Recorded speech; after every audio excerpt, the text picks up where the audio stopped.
Deafness is a hearing impairment that is so severe that the child is impaired in processing linguistic information through hearing, with or without amplification that adversely affects a child's educational performance.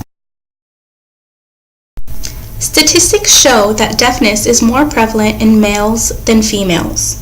Also, according to ferris.edu, more than 90% of deaf children are born to hearing parents. Now let's debunk some of these myths. There's a myth that all people who are deaf are mute. The fact is that people who are deaf have the physical ability to produce sound.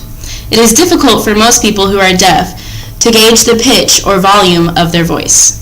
It's a myth that hearing aids restore hearing. The fact is, hearing devices may enable or enhance their hearing, but may not make their hearing functionally equivalent to normal hearing. There's a myth that people who are deaf cannot enjoy the arts, music, or movies. The fact is that deaf theater and ASL films are an intricate part of the deaf community. Many TV shows and movies are captioned.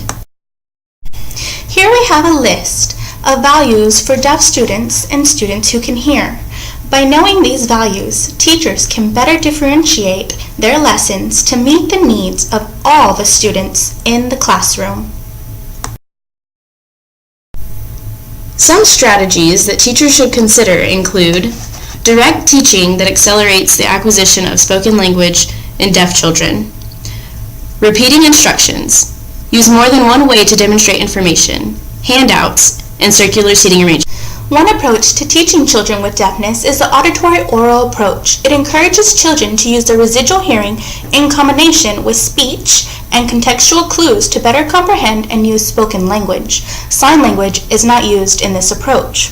Sign language is the first language to over 70 million who live in the United States.